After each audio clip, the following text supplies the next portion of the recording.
Hey, welcome to this very special episode, everyone. This is a bit of a group thing we've got happening today. We have Chris Mixer, Richard Parks from RRParks Cards, and we'll call him Richard Fox from RJF Cards. And today we are going to be talking all about the card industry, collectors, maybe some ideas about cards coming in the future or what we might like to see come out, or just maybe even collaborations. Could we get some kind of collaborations going? We'll see what this talk ends up being. Welcome to the show, the three of you. Thank you so much for getting up early for this. Good morning. We'll start with Chris. Chris, you're going to bring the collector side to this. What are your thoughts so far on your very serious affliction of collecting? I probably spend more time on the eBay app than any other app, so that's problematic. You did mention something on a tweet once about a particular app to find stuff on eBay or something. Is that possible? Well, eBay has combined with an organization called TerraPeak.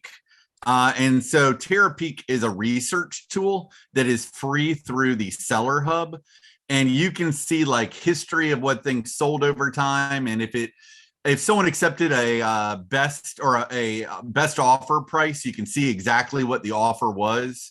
TerraPeak just gives you the deep information of research over time and sales.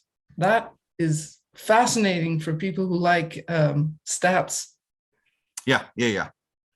And I guess you really have to be into it to really want to kind of learn to use it. And if you're really finding something, will it help you really find something? Or well, again, it helps you do the research of like values and trends.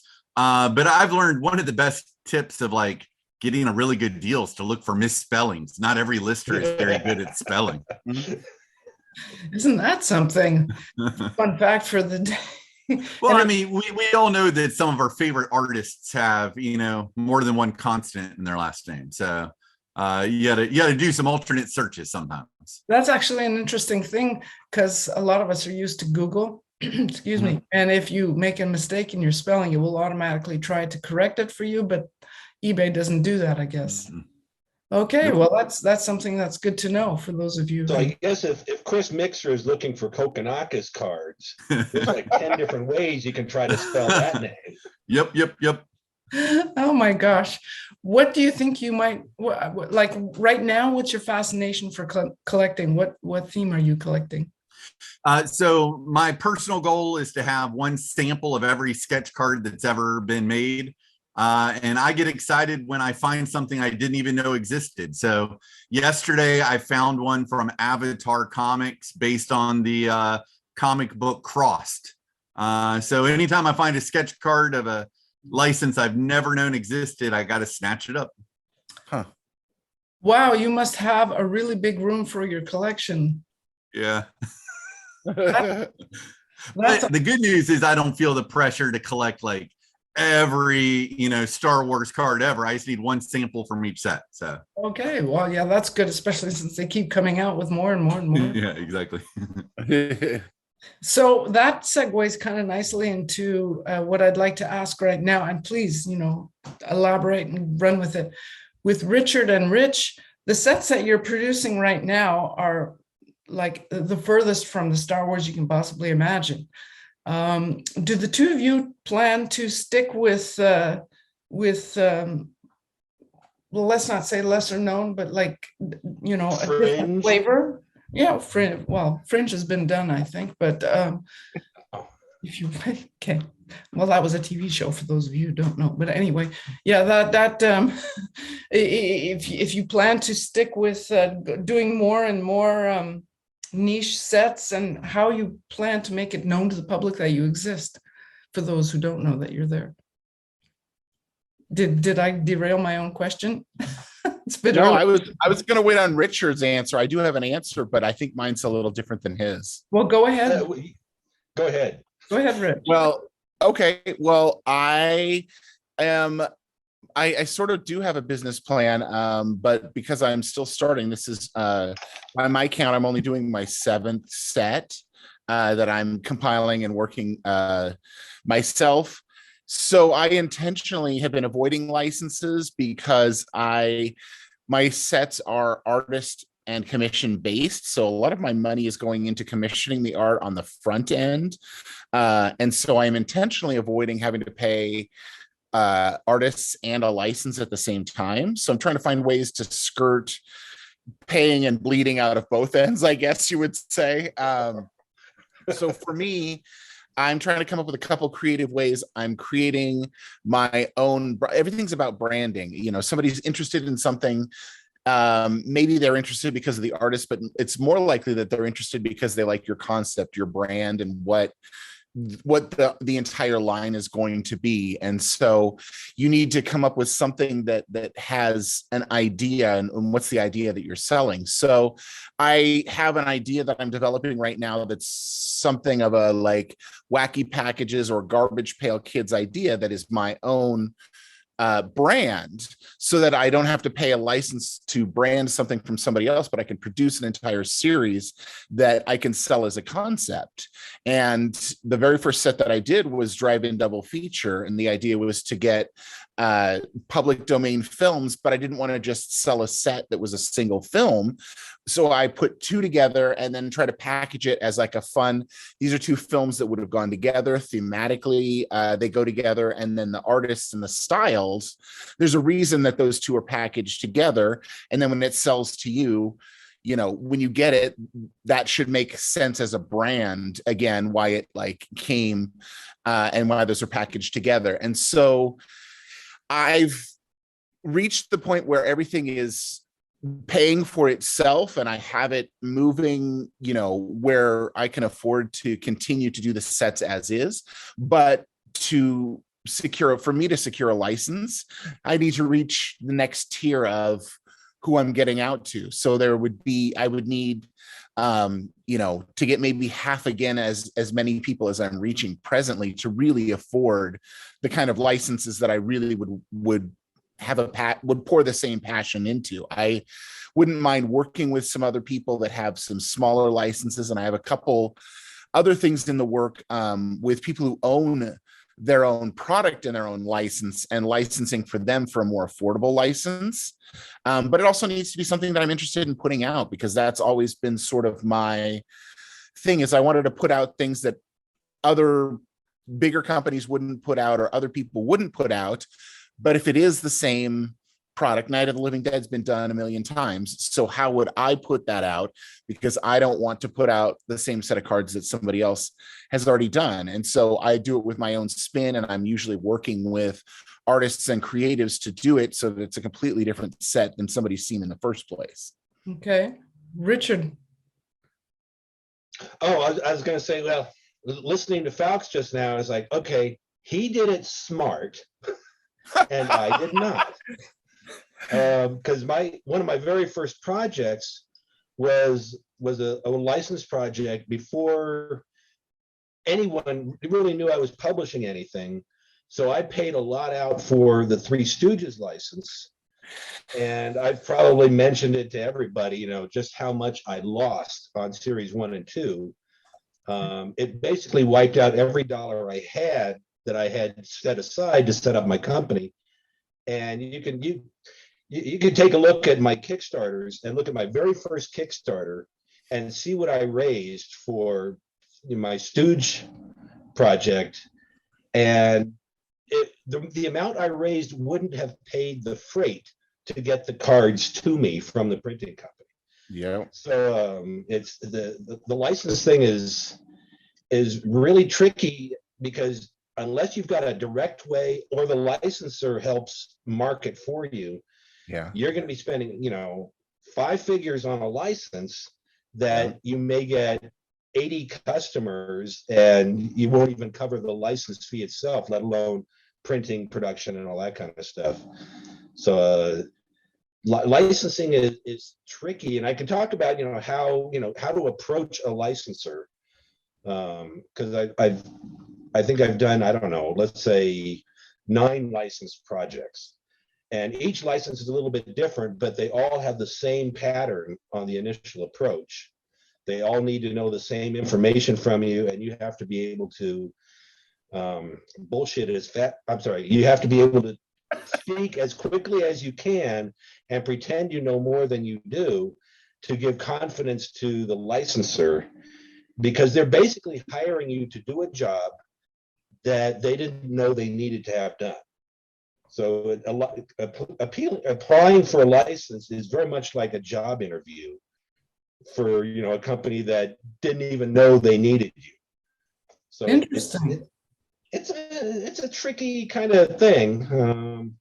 Well, and let you me gotta think chime on your in. feet. We send a representative to the licensing convention every year where, you know, literally, like you said, job interviews, you got like 12 people lined up going after the same license. Oh my You God. know, Yeah. Well, I guess that's a little different then, because those licensors already know, mhm. okay, we want to do a card series. So, okay, 12 of you publishers all line up and we'll see who's, you know, can do it. That must not be a lot of When fun, actually. That must not be very I fun. approach a licensor, they don't even know they were going to do a card series. And I have to convince them that it's worth their time to let me do the card series. They collect the royalty, but they know right off the bat, okay, he's doing a card series. If it's only 90 cards, that's 180 files that we have to individually vet and make sure it's, you know, in line with our brand. And of course, I don't do 90 card series. I do, you know, Ultraman Series 3 is like 350 different cards. Or, I'm sorry, Ultraman Series 2 is 350 different cards. That's 700 files involving 280 different sketch card artists. So I don't tell them that right up front. But then Otherwise, again, they say no.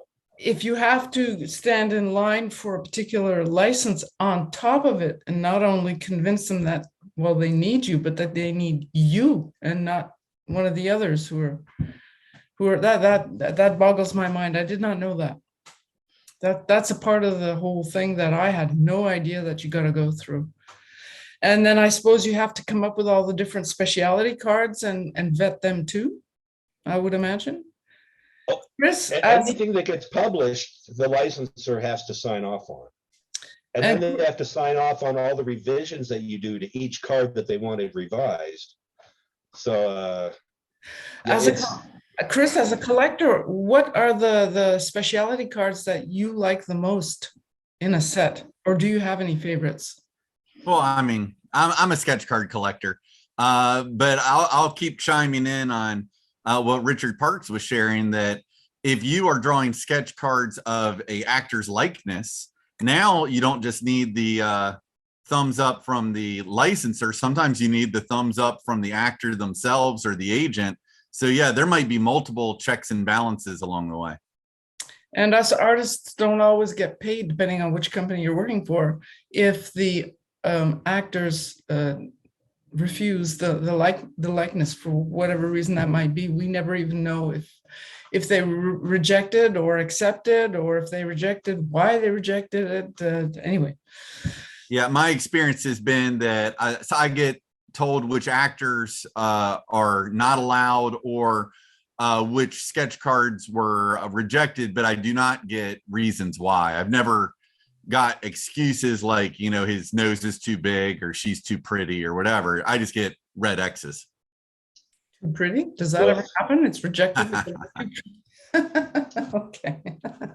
Has there ever been a kind of collaboration between companies to work on a particular license? That would be interesting, no? there's been collaborations by companies, but not on a licensed project that I'm aware of. I know that some people have better printers or distributors. So I've seen where like two companies come together, but I don't know how the partnership works. You know, it feels like someone owned the license and another guy had the printing connections. And it's I'm trying to think, like, you know, when Dynamite and, you know, some of these other companies get together on a card set. Okay, I'm not aware of those, actually. I do Well, think, Rich, you wanna talk about our collaboration going on right now? Sure. Yeah, it's not on a licensed set, but sure, why not? And that even gets into the specialty cards too. I mean, yes. we're putting together Nosferatu 2 presently, Richard and myself. So we've mixed it up from the original Nosferatu, where I worked with all the sketch card artists, and Richard, you did the 3D cards collaborating with Christian LeBlanc, correctly? You're right. And then we had a base set of story cards and 2 lenticulars that were photo lenticulars, but we wanted to mix that up and not do exactly the same thing. So we all changed roles, and we added Lindsey from this very podcast is our 4th. So there's actually a rare 4 company collaboration for Nosferatu 2 that will be kickstarting for Halloween. It'll be live, I believe, in October. We're not trying to fulfill by October, I don't, as far as I understand. But Richard, you've taken over the sketch card artist because you have all of the connections and all of the spreadsheets to be able to do so. Jeremy at Added Cards is the 4th. So there's like, I didn't mention RJF, and then there's me, and then there's Jeremy at Attic, and then there's Lindsey at Leg Day Cards. Yep. And is that because each of you have your own specialty and your own knowledge? Is that what's happening? There's a lot of overlap in knowledge, but it's like it's just fun to have, I think, a 1 card series with 4 different perspectives, and each of us is taking like basically a 9 card subset, and all 4 of those subsets form 1 base set. So it's got 4 different flavors going on. That's brilliant. I think it's awesome. I can't wait to see how that turns out. And that's why we changed roles for this series too.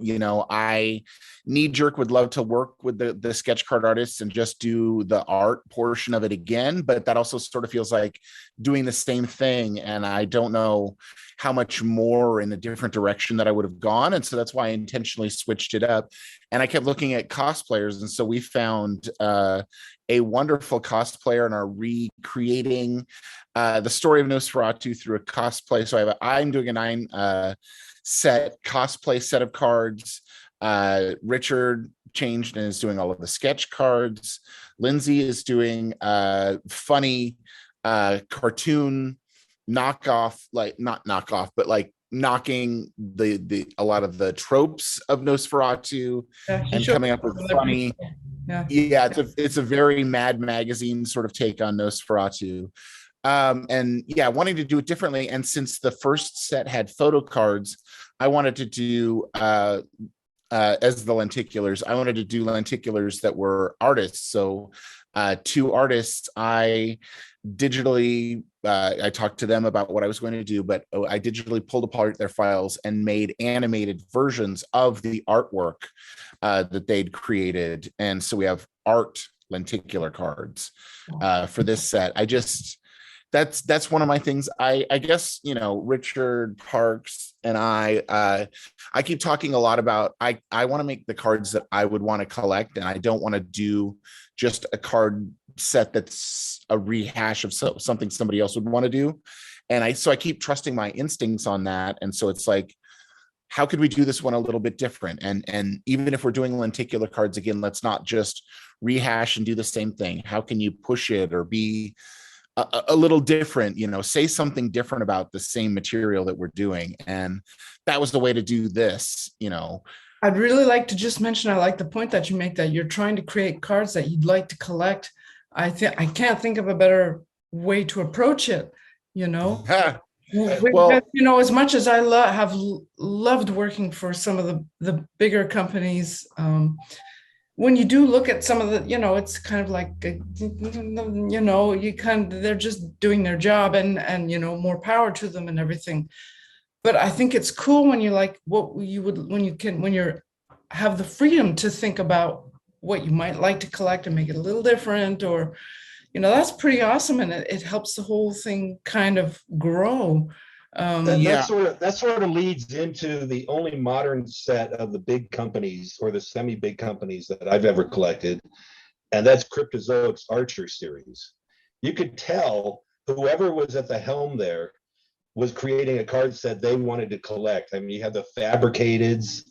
The base set is fun, but the fabricateds was like, oh, that's just genius to create relic cards from a cartoon as though the relics actually existed.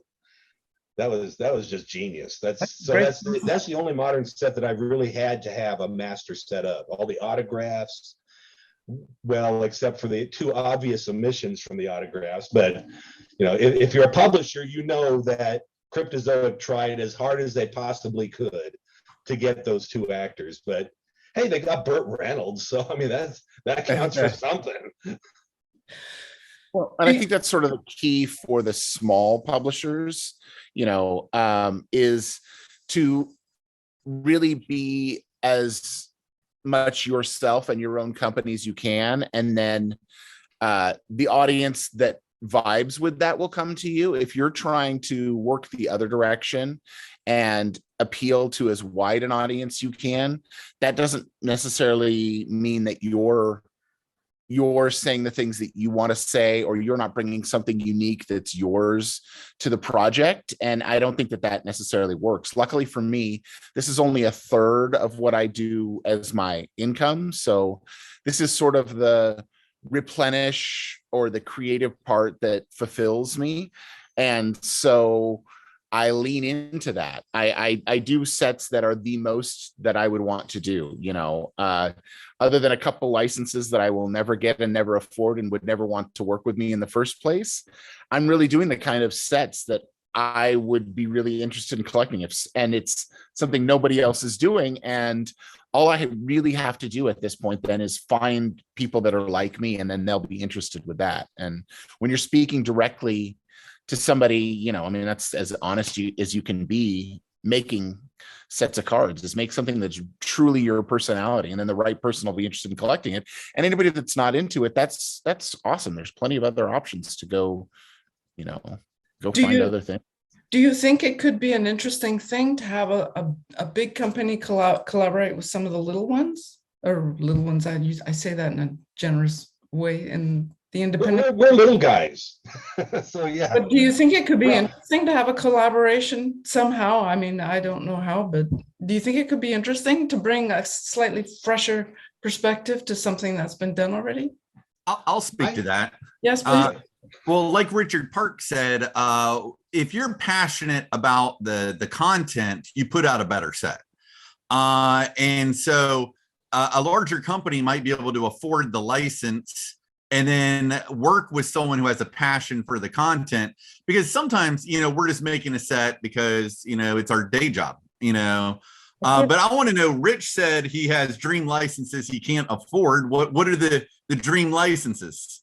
Well, and again, this is going to be something that someone else has done in a capacity, but I mean, Universal Monsters first and foremost. I would want to do it as an art set, and I would want to do it as a lovely and artistic homage, but then I also would want to have a sense of humor and have a subset or a different way that almost does like a Mad Magazine or a cracked version of the Universal Monsters. Just all of the things that I love. A Planet of the Apes set.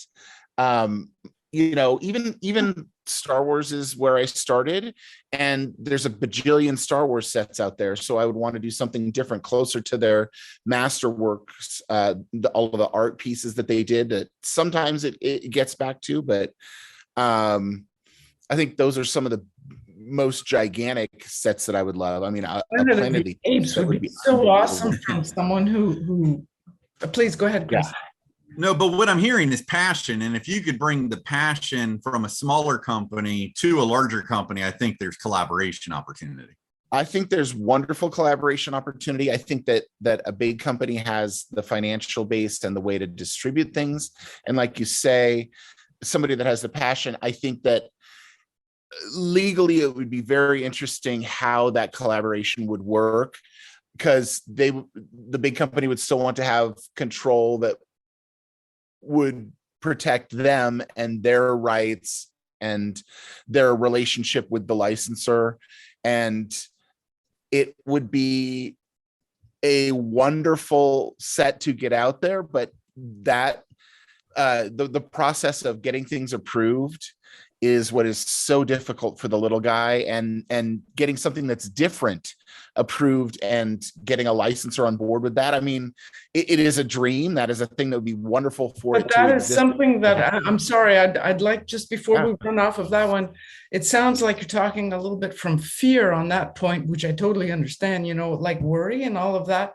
The bigger companies, I imagine, would probably put a lot of constraint on what you might see as a vision. But Right. if the bigger I was company, biding my time to jump in and say the idea of a large company teaming up with a small company, I think that's got all the ingredients of hell on earth. no, The Richard, worst stop right thing. there. Stop. I know, Richard, you are like the most pessimistic person I've ever met. You got to give it the one a who's been through it all. yes. Well, it's something I've talked about with Bobby over at Retro Drive. And when he was working on one of his projects, and it was too many cooks in the kitchen. Yeah. And there's always going to be a master chef, and it ain't going to be us. It's going to be the money people. But don't So you if we think were it to could be team up with- done? Don't you think it If- could be done? I mean, if it was done in a relaxed manner and everybody's clear I about, think I think I it think could all the happen. benefits. I think all the benefits of teaming up with the company that could get the license for you and afford the license and the production would take over, so that all the passion you had to begin with, you would just be a grunt or a cog in the machine. It's better to shell out all the money you have to produce your dream set and risk losing than to simply become an employee for a larger company doing what they tell you after you tell them what you want to do. But as an independent company, you can keep doing the sets you're passionate about, and maybe dip your toes into something a little different as a refreshing, essay, if you like. No, you wouldn't like to try that? Well, okay, we can take Faux's idea of Planet of the Apes. So let's say Faux, he teams up with Topps, who did, I guess, the first Planet of the Apes set. And, Faux tells, Topps, well, here's what I want to do, 1, 2, and 3. I want to approach it this way. And Topps will go, oh, yeah, that's great. And then after Topps spends the money on the license, they're going to have their own ideas because, I mean, they're spending the money. They want to have some creative input. And any creative input they have is going to take away from Faux's ideas. And you end up with a card set, the equivalent of Independence Day, the movie, Yeah. where you can tell it probably started off with a terrific idea by one person. And then so many cooks entered the kitchen, you get this indescribably, mediocre plot and mediocre characters because everyone had their input. And, but like when John Carpenter was doing, his first movies, he had so much creative control. You get some really pure movies that are not diluted by a lot of cooks. It's all John Carpenter. If you look at Assault on Precinct 13 or The Fog, and I think even The Thing, he had almost, he had as much control as he probably could have handled. But then you see other directors who, they have, you can tell they had a great idea for a movie, but too many people came in, the money people, the CEOs, friends of friends, and everything, and you get a watered down mess that has no relationship to what the original concept was. So what do you think, Chris? Yes. No, I mean, the reality is you want passionate people making your sets for a great product, but you do have people that are keeping their eye on the bottom line, the deadline, and, trying to, I'm not going to say water down the creativeness, but they're trying to simplify the process.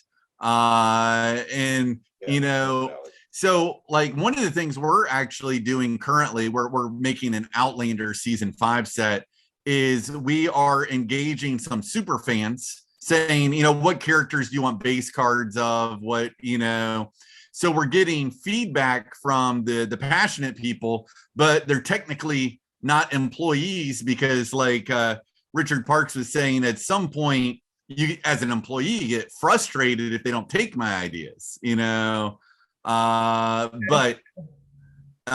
we are engaging some super fans to get that passion of what they want to see. That I gotta say, that's kudos for that. I'm not sure every company has the ability or freedom to do that. So I think that's pretty and cool. we're upfront that we can't take every one of your ideas, and that's kind of the ability of just getting feedback rather than employing someone. An employee would be frustrated if we constantly did not take their ideas, but So do you think there's ever going to be a future for an idea like that? Probably not, I guess, as such. A large company teaming up with a small company? Yeah. I just think it's something that hasn't really happened. So it could be such a cool, In theory, there's great benefits. I mean, Topps, they've got the money, they've got the connections, they can negotiate, licenses that we can't afford $50,000 or $100,000, for. But there are other larger companies too. I mean, well, you have there's Upper Deck, Rittenhouse, of course, Cryptozoic. There are others, and probably others that I'm not aware of. But I've got a feeling it would be easier to work with Cryptozoic, looking at the sets they've done, than to approach Upper Deck or Rittenhouse, just because there's. When Cryptozoic does, some of their sets that I've noticed, is like, oh, okay, this is fun. They've actually got a collector thinking about the set, as opposed to, another company that might be, pressing some buttons to figure out the mathematical configuration, and then plugging that into, okay, well, this is our 17th Star Wars set this year. So we've done this the last 4 times. Let's bring in, a computer program to figure out what this next set is going to be. So what do you think the future of, well, I've asked this on previous episodes, of course, but because the 3 of you, there were going to be more, but that'll be another time. Because the 3 of you are there, do you think that there is a common playground for everybody? Do you think that and how do you think you can get collectors into it a little bit more? How can you bring more collectors into the milieu? Anyone? Well, us guys, anyone here on this screen is not competing with each other. We are competing against mobile devices and cyberspace. Do you really think do you really think that's a negative thing, the mobile devices and all of that stuff? If we're producing tangible cards, yeah, it's negative, because kids are not becoming collectors of tangible physical items, which is what we produce. That's an interesting point then. If you got to get the kids into it, producing sets that are intelligent for kids might be a good way to go. I mean, kids today are not quite the kids of the 1940s. The other thing, I mean, I'll put my collector hat on, is that often you can't get the product that you want at a reasonable price. And what I mean is, I guarantee when our Middle Earth Lord of the Rings set comes out, there will not be just boxes sitting on retail shelves. It's going to sell through pretty quick. And I think to bring in more collectors, it has to be in front of them, not quickly gobbled up by super collectors. Or flippers. Yeah.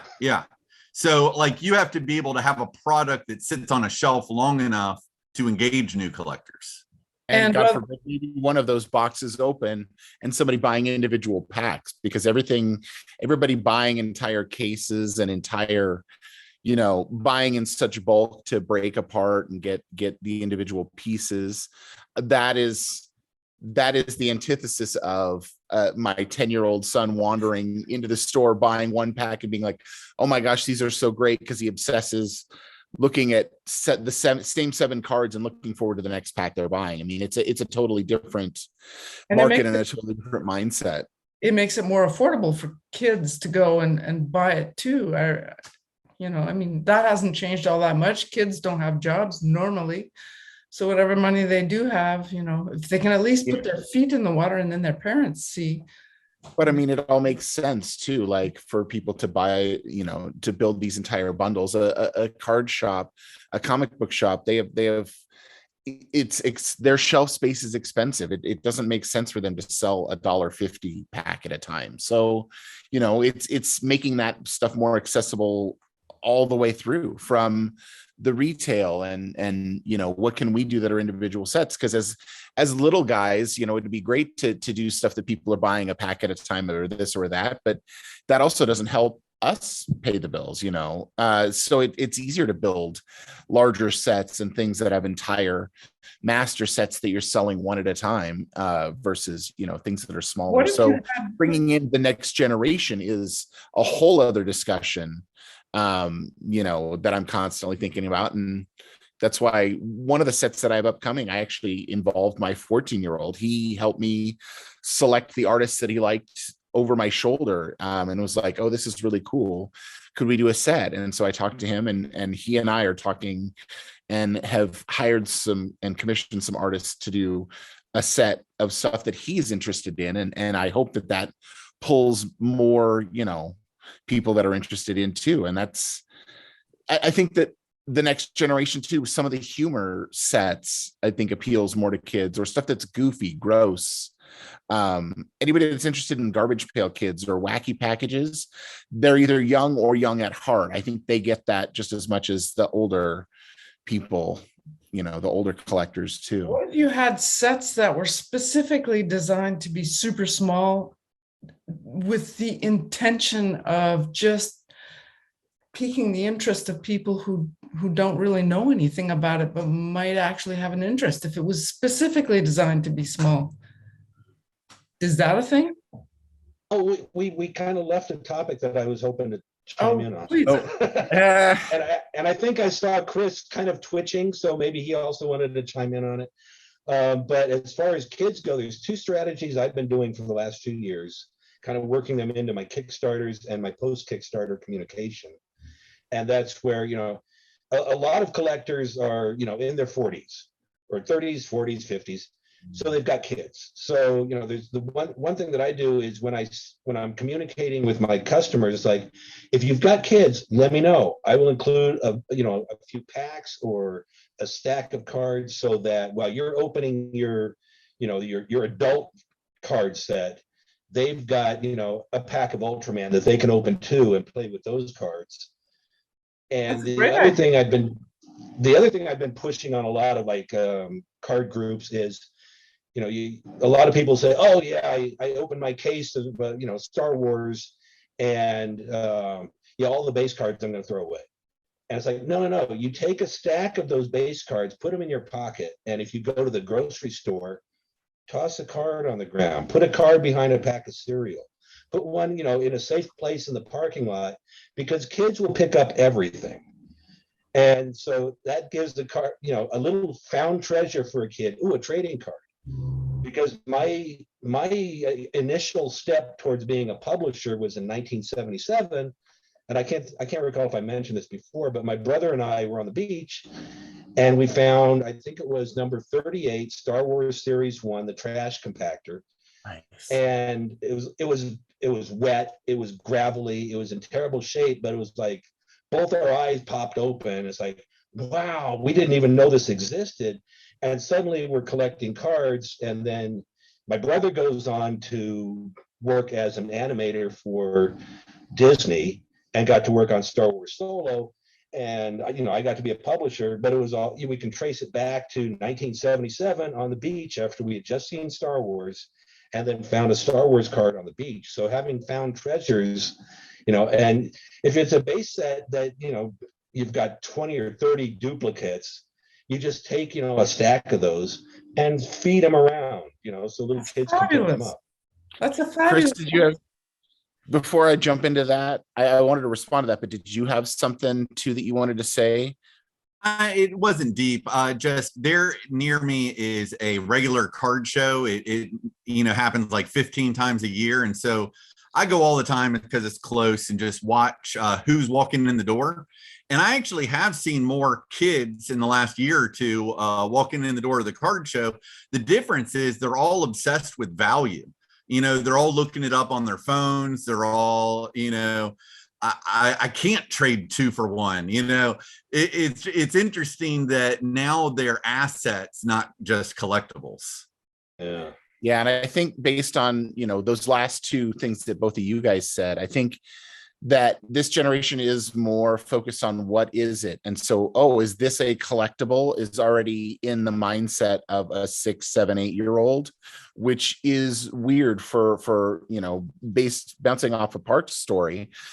Back when I was collecting Star Wars or the Raiders of the Lost Ark set, I was going down to the local Plaid pantry and getting a pack of cards because I couldn't get to the movie theater yet. And so the fact that everything's available on everybody's phones and everything is so accessible, that makes collecting these things less interesting. And so it's now a concept of, what is this? This is just a thing that's a rehash of YouTube video. I could look this stuff up myself. And so I think it's a part of, to get kids back involved and to get younger people or even to get older people, involved. It's rethinking of, it's not just rehashing or redoing because people's attention spans are so small on that. And so it's thinking about it in another way. I keep trying to find a way to have a set that involves a subset that makes the entire set of cards a game. I mean, people understand trading card games, and it would be, I really am trying to find a way to make a set that is a set, but then you turn your set of collectibles into some sort of a game that gets back into, they're called trading cards first off. And if you ever trade them with somebody else, or if you're ever laying them down on a table, now it's a functional item, and younger people and people understand, sitting at a table playing a game with each other more than they do. What we did was we only got 12 cards of a set at a time, and we're sitting in our bedroom looking at the same 12 cards until you could scramble together enough money to go get another pack of cards. Well, everybody's either buying entire sets or this or that, finding a way to make it a thing again that's a tangible concept that you can do something with, because once people see a card and you kind of move on past it, even a set that blows you away, you're not necessarily going back and interacting with on a regular basis. And so if it can become something that's a little bit more than itself, or something that really grabs you, the lenticular cards lately have really grabbed people when I've shown them, of like, oh my gosh, this is so cool that you have a card that moves, or it does something a little bit different. Puzzle cards are cool because people put them together, just sort of thinking of what cards and trading cards are great, but sometimes now to grab people, you might have to make them something a little bit more than what it is as a single card, even physically interactive. Yeah, may have it do other things that you didn't necessarily. Well, Subaraya was trying to convince me, and I still have to look into the tech of this.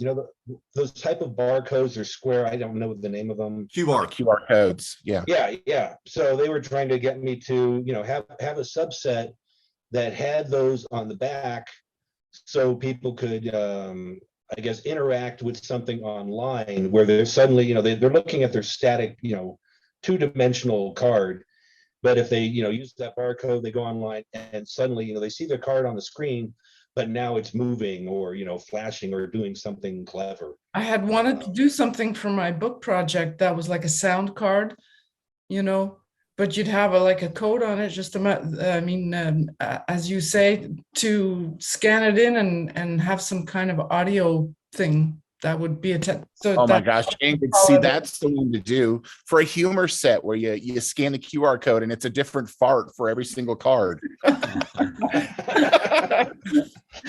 would appeal to the younger crowd, I'm quite sure. Well, the old, it wouldn't. It's a much better option than a scratch and sniff card for a fart set. Oh my God, yeah. Okay, well, this is I think we're gonna come to the end of this. Some of you have to go and work and all of that. This is absolutely fascinating. Is there anything you would all like to mention that is upcoming? I think you have sort of mentioned a little bit of what you've all got coming up, but before we leave, would you like to have any last words on the future of cards? Well, I had wanted to talk about why there are not as many women in the collecting thing, but Lindsey was supposed to be here, and Elaine, and life got in the way, and so that didn't happen. Unless the three of you have something to say about it. I mean, I have something to say about it, but I'm just the moderator here. So, like, it used to be back in the day where if you had something specifically designed for girls, it meant it was pink and bubbly and unicorns that are rainbows and stuff, which is cute. I think Lindsay's set that's coming up changes all that. Yes, and I can't wait for killer rabbits, and I think it's awesome, and that's why I wished she could have been on. She's really changing the thing with that. But why aren't there more women collecting, do you think, from the male point of view? Did you ever have your conversation with the psychologist that we talked about last time I was on with you? Not yet. Because I think that would be an interesting question actually for the psychologist, because I just wonder, from what I've seen, I think that I have seen men get really into collecting because I think it's trying to recapture something. Parks talked about his picking up a single Star Wars card, and that starts that obsession and the way that you think about things. And a friend of mine that's a huge baseball fan, when his parents got divorced, his dad took him to the baseball park every week, and now he's a diehard baseball fan. And I think that men, at least certain men that I know, there's something, and there's an event or a certain thing got happened, and there's this moment that you got something, and it really impacted on you, and it started you wanting to have and capture and collect that same item or that same moment.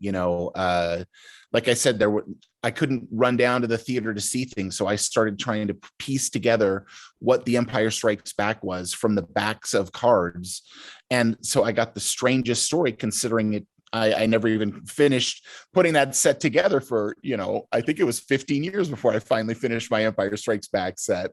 So I'd seen the film, by then, but it's this trying to get the entire set, or trying to pull all that together. I don't know. Is that sort of a male mindset? And if you're that into collecting, then you're much more likely to want to do a business venture like this. I think women are more.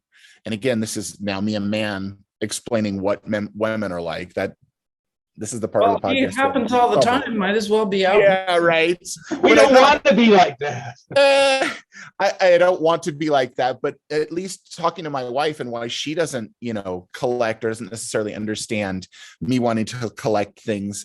I think that she's experiencing things in the moment, and it's her connection more to people, or she, remembers things that happen in a different way. Whereas for me, I focused in on like this item, a comic book that I got, or I imprinted on certain things. I had lovely, memories with people, and what we did together, maybe that had an impression on me, but I think that her interactions were more personal. And so when I'm interacting with a card artist that's a female, I have discussions with artists as much as I can before they're doing a piece of art commission for me, because what I want to find out is what interested them in that in the first place. If I'm hiring someone for a Night of the Living Dead card, I don't want you to just reproduce a photograph. I want to talk about what happened the first time you saw it. What is a moment that really grabbed you? Why are you interested in doing this piece for this set? And women that I'm commissioning have fantastic stories about stuff that they connected to in a film, because they connected, well, this character had this dilemma, or this terrified me, even though it doesn't terrify anybody else I know. So why was that one particular event so terrifying in this film? And so I think that what they're reading and their interpretations of what's happening, I think that that's the fascinating part, and why I always make sure that I'm hiring at least one woman on every set, because they bring something completely different than sort of the men do. Men think, oh, this scene was so cool when this happened, or I remember that this zombie was so cool. But you'll get like, I thought of this one corpse and I thought about her story and why was she there? What happened before she died? And it's usually a completely different story. But I don't think that necessarily lends to somebody thinking, well, I saw that movie and then I had to go out and collect all of the trading cards. And so the women, I don't know, are necessarily collectors in the same way that men are collectors. And I think that may be why as many women aren't necessarily starting their own sets, because I don't think that they think of collections or collecting in the same way as a man does necessarily. And that is my mansplaining way of saying it, but that's at least my thought of the difference of men and women and collecting in general, may be why there are fewer women trying to do that than there are men. That actually makes me think of women directors in movies and stuff. And when you watch movies or TV shows that have been directed by women, you'll often see a slightly different direction in the way it goes, and makes it not necessarily more interesting, but kind of more refreshing to see from a slightly different point of view. Like Penny Marshall is, well, there's so many women. I don't remember all the names. So that's why I do hope that Lindsey, it's a good following, or that more women do it, because honestly, what they're going to do is they're going to do it differently. It's not going to necessarily be the same way a man would do a set. Or I do think also that women have maybe other interests sometimes too, and might be just as wanting to collect, but something that's maybe a little bit more in what they're interested in. My mother, for instance, who I know would never collect cards or anything but like that, but it was a massive history buff. So for her I'm pretty sure that if in her younger years, if she'd been able to have access, or there was something like that, maybe related to history, she might have actually, especially in the epoch of history that she was interested in, she might have gone into collecting stuff like that, because she would collect books instead about that particular era. So maybe it's not necessarily, because the women collectors that I see, there are a lot, but there's an awful lot of sports out there. I personally am not super into that. It's wonderful. I'm just not my thing. I would never collect it. I would collect other stuff if it was out there, and it's not. So I'm going to create my own stuff, but not everybody can do that. So I'm wondering if that's a little bit something. So I'm wishing that Lindsey could have been on, because she has a really fresh idea on bunny rabbits. Can't wait for that to come out. It's going to be awesome. I would think there's also a nice chunky percentage of adult collectors who have to tap into sort of like the nostalgia that they had when they were 8 or 9 of collecting cards.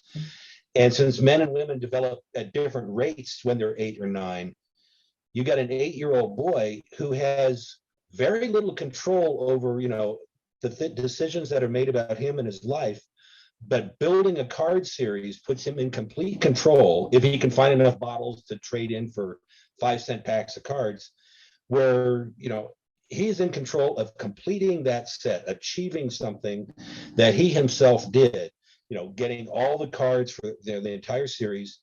And maybe the adult is looking to tap into that sense of control they had as a kid, building a set. Whereas a girl who's 8 or 9 might have different, influence from their parents on what they should be doing. They might not have at 8 or 9 that need to have as much control as a guy who's 8 or 9 might have. If I may beg to differ, a lot of girls at 8 or 9 even less freedom, because of all the constraints that are put on. Well, especially in my day, way back when, it was a little different. You really girls didn't have all that much control over. Oh, no kid when they're 8 or 9 has control over anything. No. But it's what. But don't make the mistake of thinking that girls, when they're young, they also have things that are like, oh my God, and it's not always a doll. When I was a kid, adults would give me dolls all the time. I had zero interest in dolls, zero. It's assumed that that's what you're going to like, But So actually, at that sort of age, again, I think that what you're saying, Richard, is that at that age for boys, because that's certainly what I've noticed. Like the friend that I was said that got into baseball, it was because it was about 10 years old. Raiders of the Lost Ark and Empire Strikes Back came out when I was 9 years old. There's definitely a sweet spot for sort of that age and sort of what you're trying to get back into and collect. So I guess girls at the age of 8, 9, 10, what was there something that you were into? Is that something that still you have nostalgia for today? Because for males, I really think anybody that's really into collecting, it's definitely trying to recapture the nostalgia you had at a certain phase of your life. And is there anything that really captured you in that way? And is that still present today, or did you maybe girls do develop in mentally in sort of a different way that doesn't necessarily get them into collecting or nostalgia at that same age? Because for males, if you talk to anybody that really collects a thing, ask them what they were doing about 9 or 10, and for some reason they were into something very similar. I've found 99.9% out of 100 times it seems like something really happened at that age. So I don't know. you're a sponge when you're young. Well, kids are just soak everything up. So, you soak some things up a little bit more intensely than others, perhaps, but you really. So I guess you're right. But I do think that, girls, they get pretty crazy too. It just might not be the same subject as guys. But I guess we can expand on that when we actually have a few more girls on the show next time. I'll chime in with just one personal anecdote. If I'm in my collectibles room and I have trading cards out, my wife comes in and sees a subject matter that interests her. If it's like Disney cards or something like that, she'll pick them up and she'll even ask, can I have a couple of these, but she never goes out of her way to go look for them on her own. It's kind of, she collects out of convenience, where I collect by like actively searching and looking for things. The whole process. Yeah. And so I don't know if that's universal. I assume it's not. I'm just saying that my experience is that my wife will collect organically where I'm intentionally collecting. That's an interesting point. I hadn't thought of that. When I was at the Philly show, excuse me, I would say there was like an equal mix of men and women who were, and a few kids too, running around all over the place because the garbage pail kids were there and all that stuff. But there were a couple of super intense collecting women, not very many, there were maybe 2 or 3, but there were a whole bunch that were there with their husband or other half or whatever. And then they'd be like, oh, bored. And then they would find something that they'd be all of a sudden interested in at the table, because I had like so many different cards and so many promo cards from different topics. And they'd be like, oh, well, I didn't know there were cards about this, can I have one and stuff. So what was this? What were these 3 or 4 women focused on? Was it all the same thing, or was it all? Well, the super intense ones, it was the Star Wars cards. Yeah. The ones who were random, it was more, what did I have now? Well, Lindsay's promo, not her promo, but she was on one of the other promo cards, and it was like, oh my God. Well, there was a kid that went by and saw that and was like, oh my God, look at the rabbit and all that. So they had to get the card, of course, so the killer rabbits thing is a winner. And what was the other one? Oh, I'm really sorry, I'm blanking on that. I don't remember, but it was one of the smaller, more unknown. It was the alien. It was the alien card. I had the promo alien that I'd done for sci-fi cards, and so it was just a theme, not of a movie or anything. It was just dark and creepy. And the woman was like, "Oh wow, I didn't know you had stuff like that. Can I have this?" And that. So yeah, I think a variety of subjects is more than just maybe 2 or 3 or 4, but a whole bunch. There are people out there for everything, and there are women who will collect. I know I will. Well, it interests me. That's why I think that there's a good possibility that more women, if more women did publish, then I think that's a way of finding that, because that's what I keep saying that I'm doing is I put stuff out there, and that's how I find my audience or whoever it is I'm just putting myself and my personality out there. And so if you get a woman putting that out there, hopefully that speaks to more women, or at least gives the opportunity for more women to see something that speaks to them. Yeah, I think that's yeah, I think you're right. So we just keep on trucking and doing our thing, I guess. No, we need to analyze this. That's half the population, Fowlks and Chris and I, we have to tap into the other half of the population. Yes. And of course, like Fowlks and I, we're mostly doing monster cards. So maybe adult women are not so drawn to monster as a subject matter. Except for the ones that are intensely, like there's absolutely not interested in monsters, and then there are some women who are absolutely obsessed with monsters. Absolutely. And so that's what's interesting. I think that the superimposing of things on top of each other, I'm not going to say that this appeals more to women, but I've definitely noticed in some instances women are interested in juxtapositions too. So there's an artist that I tabled once at a convention with, and what he would do is he would draw either a Disney character, but they were a zombie, or it was a, this is before Disney actually had the license, but a Disney character that is dressed in Star Wars attire. And I noticed that people who were Star Wars fans were maybe put off by that, of like, this is ridiculous. Why would you do this? But it brought in different, and a lot of times it was women who were interested, like, this is different because it's mixing two genres. And they were sort of drawn in by the difference of wanting to talk about why this character was good with this character, or why this matched that. And so that sort of thing, maybe opens up some possibilities too, just juxtapositions of different items, as opposed to, there's a collector that wants a photo representation. And even if you're doing an art set, it needs to look like a photograph. But if you're saying something more artistic, that appeals to a different sort of person too. And I think that saying, again, it's about saying something a little bit different that brings in different people. So actually, long story short, just keep things, have a variety of stuff for basically everyone, because women and men are different, but not different all at the same time.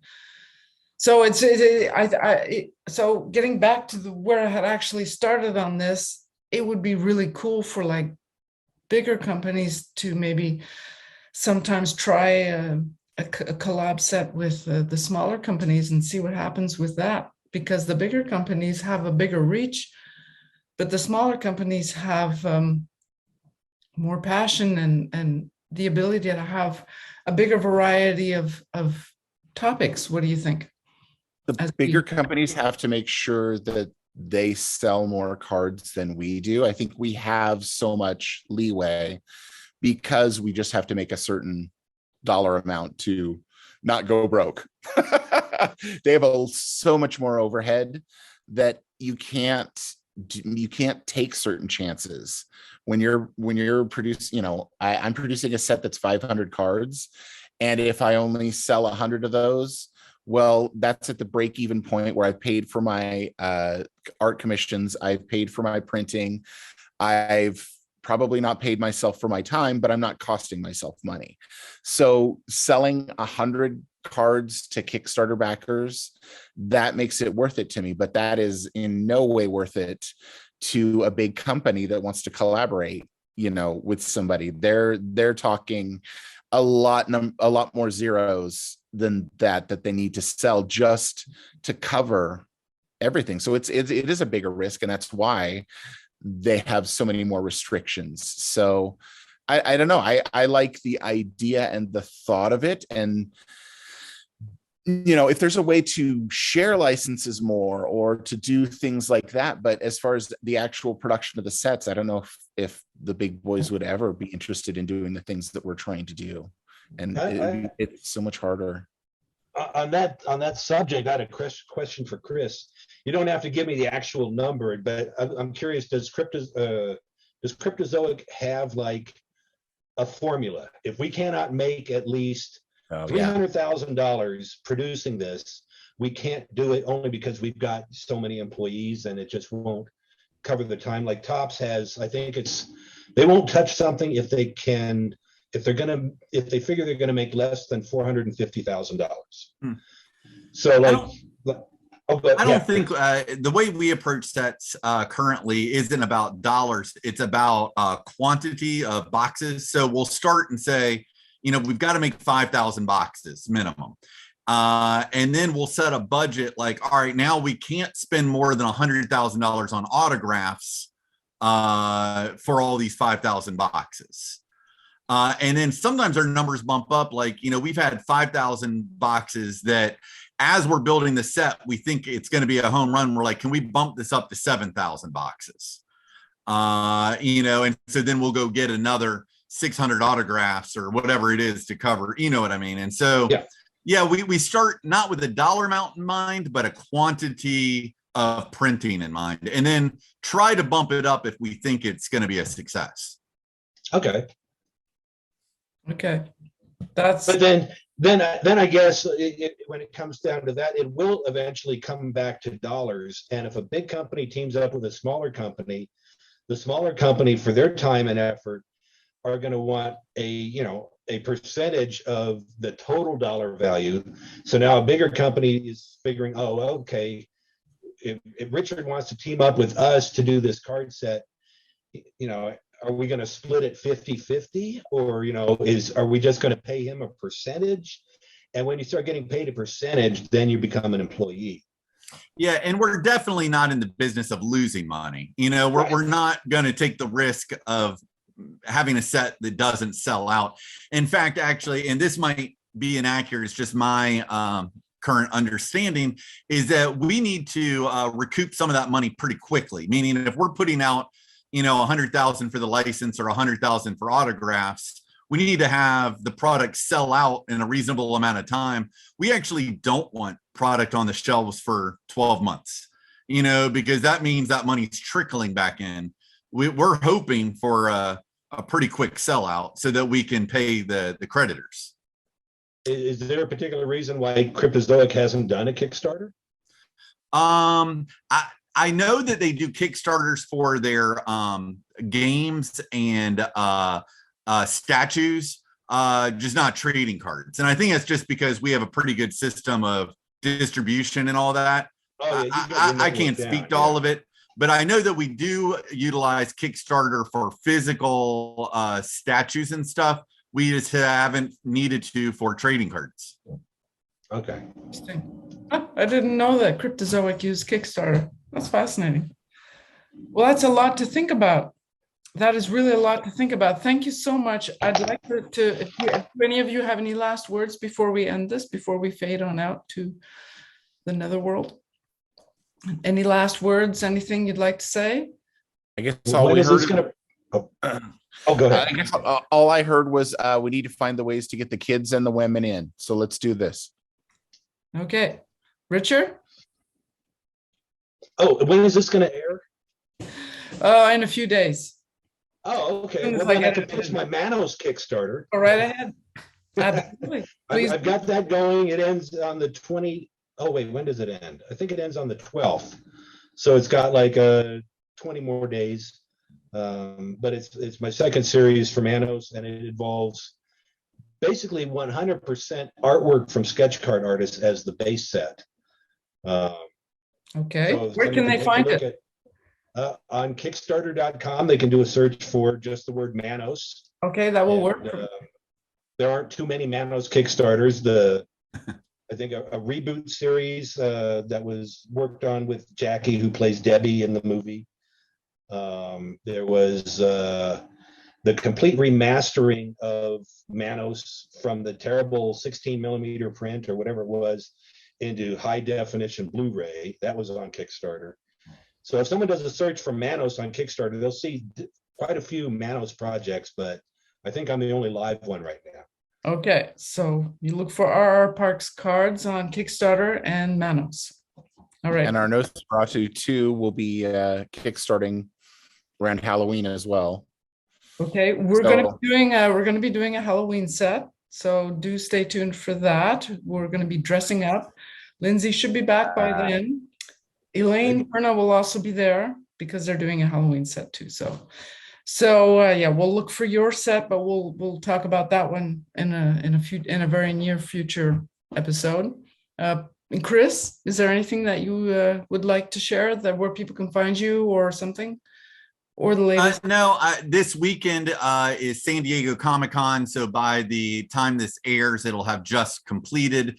We're announcing our new sets at San Diego Comic-Con. So we'll have some announcements. I can't say them yet, but like in 4 days. And then personally, I need all of your sketch cards. I need one from every set, guys. So start pulling them for me. And I'm on Twitter personally at Sketch Cards. So if you have any questions or you want to see pictures, find me on Twitter. Okay. And before we leave, I'll just mention my own Kickstarter, which is going to end in about 2.5 weeks. The last volume of The Art of Sketch Cards, the third volume, the last volume, which is going to have like a bajillion samples of art. There'll be extra cards, a lenticular as it happens, the blank sketch cards that you can use for your own use, get kids into it and stuff like that. So go to Kickstarter and look for The Art of Sketch Cards. It's the only art book out there on Kickstarter, so you should be able to find it. Thank you so much again. I look forward to doing this. Thank you, Chris. Thank you, Richard. Thank you, Rich. Have an amazing day. Thank you to everyone. Bye. Cheers. Cheers. Bye.